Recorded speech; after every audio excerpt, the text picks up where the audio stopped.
જંબુસર આમોદની ધાદર નદીમાં કાટમાળ નાખી ભારે વાહનો પસાર કરવા નદીનું પુરાણ કરતા આ વર્ષે પૂર આવ્યું હોવાનો આક્ષેપ આજુબાજુના ગ્રામજનોના સરપંચોએ કર્યો છે।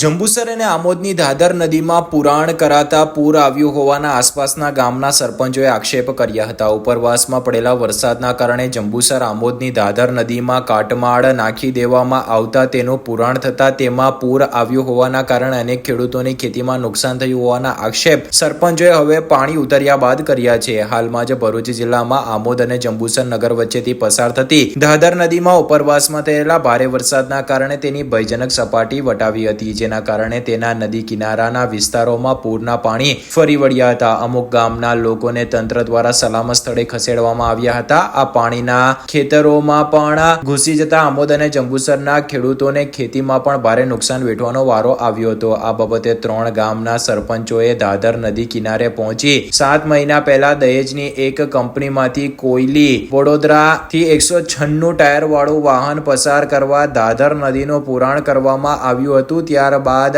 આ મલબો નહીં ખસેડવામાં આવતા તેઓના ગામો, ઘરો અને ખેતરોમાં પાણી ભરાઈ જવાના કારણે ખેડૂતોના પાક પાણીમાં ડૂબી જતા મોટું નુકસાન થયું હોવાના આક્ષેપ કર્યા હતા। આ મામલે દાદપોર ગામના સરપંચ મહેન્દ્રસિંહ રાયસિંહ ઠાકોરે જણાવ્યું હતું કે આ મલબો ન નાખવામાં આવ્યો હોત તો ધાદર નદીની 105 ફૂટની સપાટી થાત તો પણ તેમના ગામોમાં પાણી ના ભરાયા હોત, પરંતુ આ મલબાના કારણે તેમના ઘરો અને પાકને નુકસાન થયું હોવાના તેઓએ ગંભીર આરોપ મૂક્યા છે। સરપંચ ઠાકોર મહેન્દ્રસિંહ રાયસિંહ બોલું છું। હું 20 વર્ષથી દાદાપુર ગામનો સરપંચ છું।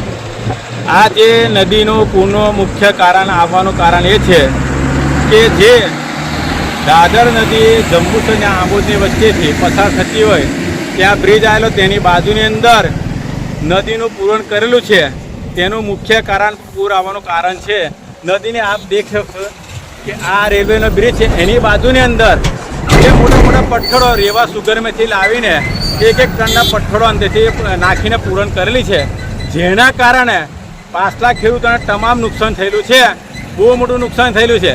આ પૂર આવવાનું મુખ્ય કારણ આ નદીને જો અંદરથી આ મળવા હજુ સુધી કારણ નહીં ફરી પાણી ઉતરે તરત જ તો ફરી પણ આ મુસીબત આવવાની શક્યતા છે ને 101% કેવું છે કે આ મળવો પૂરવાના કારણે જ પૂર આવેલું છે। કોઈ વરસાદના પાણીથી પૂર આવેલું નથી।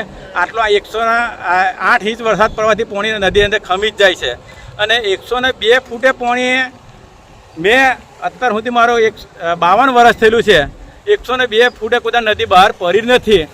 આ 102 ફૂટે જે 160 ફૂટની ભયજનક સપાટી વંટાવે ત્યારે આ પાણી આવવું જોઈએ। એના મળવા પૂરવાના કારણે 102 ફૂટની સપાટી થઈ છે અને આ પાણી 107 લેવલનું પાણી હોય એટલું પાણી થઈ ગયેલું છે। એ મુખ્ય કારણ એ જ છે કે આ જે અંદર મળવો પૂરેલો છે એના એ જ કારણ છે, બીજું કોઈ કારણ છે જ નથી। આ કુદરતી આફત ના કહેવાય, આ તો જે લોકોના જે પરમિશન આપી એના ભોગનો કારણ છે ખેડૂતો, અને ખેડૂતો પાયમલ થઈ ગયા। જે અમે તો 5-10 લાખ રૂપિયા મંદિર લઈ ચૂક્યા, એ ભરાઈ નથી, હવે એ મંદિર નહીં મળવાની, અત્યારે અમે પૈસા નથી લાવીએ। અમે તો માથે હાથે ડેલી બેઠેલા છે। મારે પોતાના 70 વીઘો જમીન જતી રહે, તમામ 1 વીઘું જમીન બચીને લગભગ મારે 5 લાખ રૂપિયા ખર્ચો કરેલો જતો રહ્યો। હવે પૈસા કઈથી લાવવાને કઈથી બિયારણ લાવવું એ અમને કોઈ સમજ પડતી નથી।